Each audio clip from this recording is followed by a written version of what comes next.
અહીં આજનો કાર્યક્રમ જે છે એમાં હાજરી આપીને એ આગળ રાજસ્થાન તરફ પ્રયાણ કરશે અને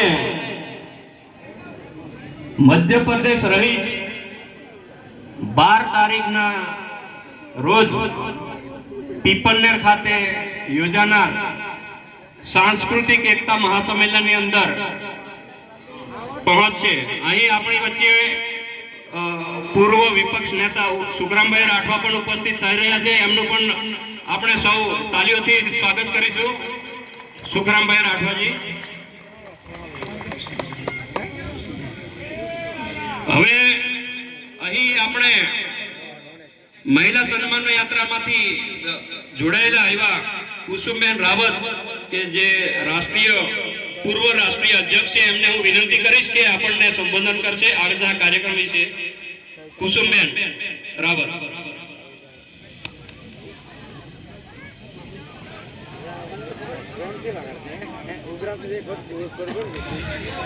વદેશિયાની જે રસોડા માટે સેવાઓ આપનાર જે ટીમ જે છે એ રસોડા તરફ પહોંચે।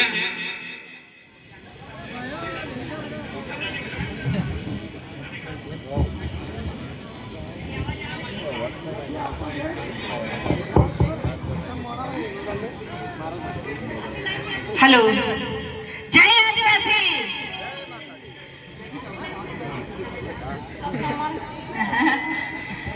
एक बार फिर से, क्योंकि मैदान में इतनी संख्या दिखती है और जयकारा जोर से नहीं आता है तो मजा नहीं आता, तो एक बार फिर से जय आदिवासी, जय आदिवासी।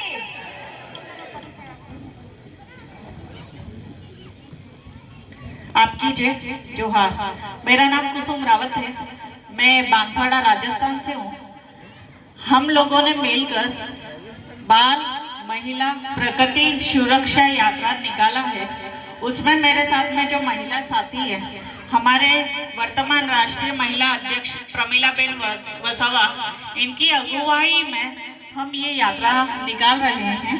हमारे साथ में मध्य प्रदेश से अनीताबेन सोलंकी, जो मध्य प्रदेश में पूर्व राष्ट्रीय महिला अध्यक्ष भी रहे हैं, डिम्पलबेन नायका, मीनाबेन, गंगा दीदी, इनकी अगुवाई में हम सब साथ में, प्रमिलाबेन की अगुवाई में हम सब साथ में मिलकर यात्रा निकाल रहे हैं। कल तक हमारे साथ में महाराष्ट्र की महिला भी शामिल थी। अभी हम गुजरात में हैं। राजस्थान से हमारे साथ में राजस्थान की महिलाएं, महाराष्ट्र की महिलाएं, फिर मध्य प्रदेश की महिलाएं सभी शामिल होने वाले हैं। तो ये जो यात्रा है वो 2 तारीख से हमने पालघर महाराष्ट्र से स्टार्ट किया है, जो गुजरात में दादरा नगर हवेली से गुजरात को आ पहुंचा है। हमारा नेक्स्ट पड़ाव राजस्थान रहेगा, फिर मध्य प्रदेश, फिर हम महाराष्ट्र पानखेड़ा में जहां 13, 14, 15 जनवरी का महासम्मेलन होने वाला है, वहां पर हमारी यात्रा का समापन करेंगे।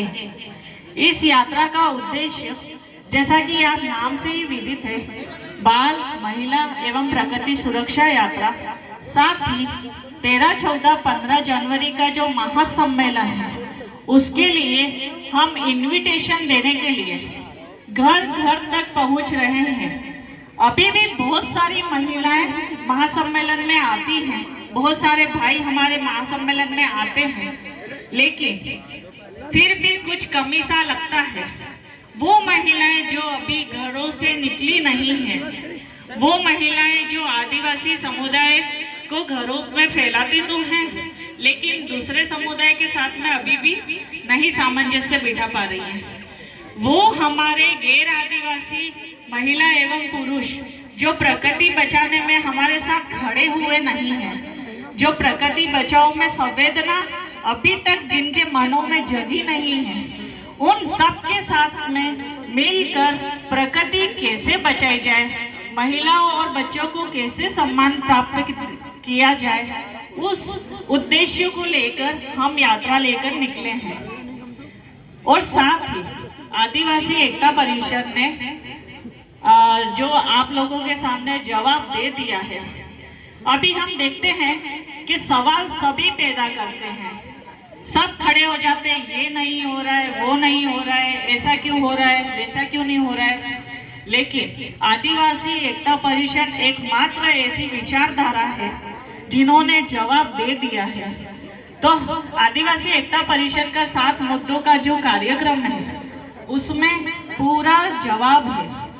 आत्मनिर्भर गांव कैसे बनाया जाए, वो जो जवाब है वो आदिवासी एकता परिषद ने दे दिया है। तो उसके लिए जो 7 बिंदु हम आदिवासी एकता परिषद की जाजम से लेकर चलते हैं वो है, गांव में कोई भूखा न रहे।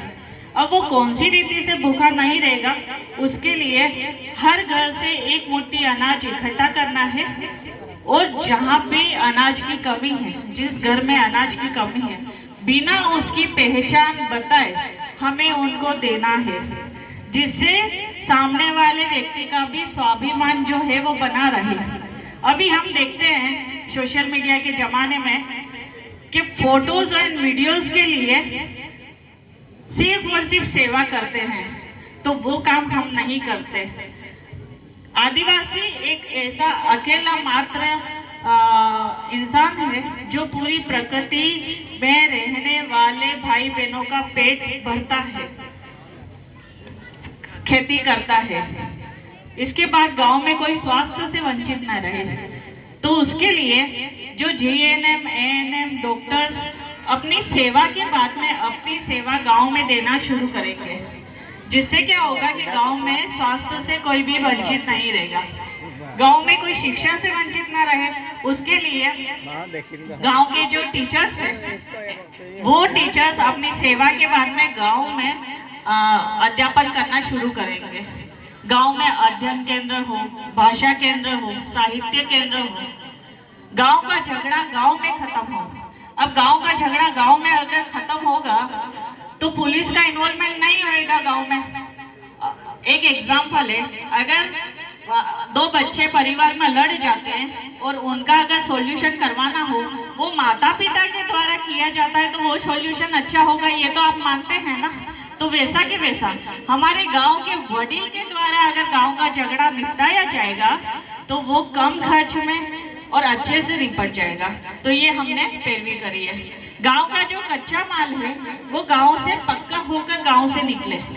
अब अगर गांव का कच्चा माल पक्का होकर गांव से निकलता है तो गांव में रोजगार की समस्या जो है वो खत्म हो जाएगी और युवाओं को रोजगार मिलेगा।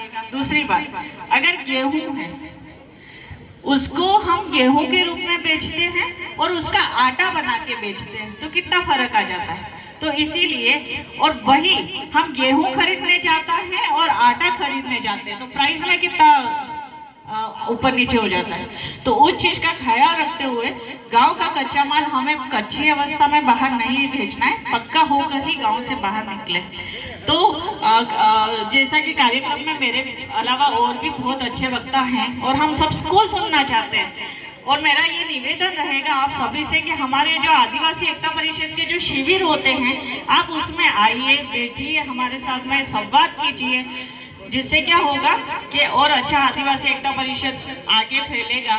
अभी पूरी देश दुनिया में आदिवासी एकता परिषद की विचारधारा फैल चुकी है, लेकिन अभी हमारा दायित्व है कि हम इस जाजम को कोने कोने तक पहुंचाएं। आपकी जय जोहार।